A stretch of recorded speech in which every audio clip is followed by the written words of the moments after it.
What's going on, guys? It's Cade. Welcome to my channel. If you haven't already, please hit the subscribe button, drop a like in this video. Today we're talking about how to make better tips as a server or basically working in any way in the food and bev industry. There are certain things that you can say that'll help connect you to the customer in a little bit more of a deep way and hopefully get you a better tip. So we're going to be talking about 3 phrases today that I think you should completely cut out. Obviously there are a couple exceptions, but we're going to be talking about I'm really, really sorry. We're going to be talking about can I get you guys any dessert? And we're going to be talking about can I split this check up into separate checks, basically. So those are the 3 phrases I want you to pretty much cut out of your vocabulary because they don't work, they suck, and there's a better way to say those things that are gonna get a better response from your customer. The first one, I'm really, really sorry.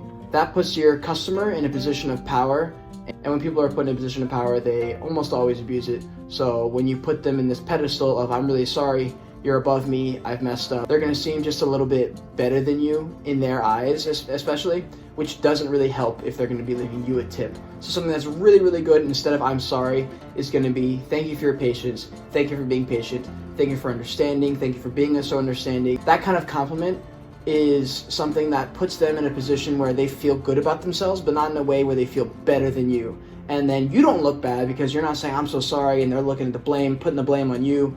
And you pretty much just diffuse the whole situation with a compliment. And that almost always garners a really, really nice, refreshing response. And if that doesn't work, you can always try smashing the thumbs up button for the YouTube algorithm. That'll always get you a better tip. So the second one, can I get you guys any dessert? This almost 99% of the time you're gonna get absolutely not. I'm stuffed, so there's no way I can fit dessert in. So instead of asking, can I get you guys dessert? You start with something like, hey guys, I got chocolate cake in the back, I got key lime pie in the back. What do you say we get you a couple slices? This makes them think about the answer in a little bit different of a way, and sometimes even makes them feel bad, and so they just get a slice out of pity. And you know, that's gonna raise the bill, and that means a higher tip for you. So this third phrase, can I split this check up? Are you guys gonna be separate checks? That phrase sucks. I never use it anymore.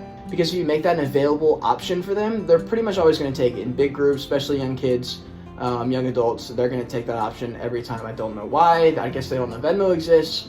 So instead of saying that, you say, can I put this all on one tab, guys? The way you phrase that question is they feel like it's going to be more work for you, and they don't really want to do that to you. So most of the time, they're just going to roll with it and say, yeah, that's fine.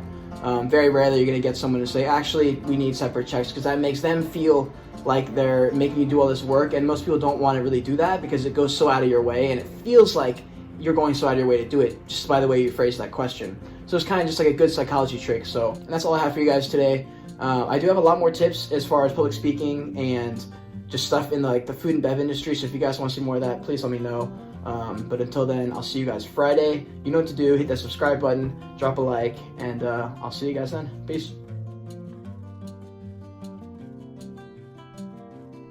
Okay, and a bonus one. This one isn't so much for serving. This is one I picked up for any type of public speaking or project, anything where you're standing up in front of other people talking. So at the end, when a speaker says, all right, guys, does anybody have questions? Crickets. Absolute crickets every time. There's very rarely a time where someone raises their hand. So instead of that, you rephrase it. Now, if you say, what questions do you have for me?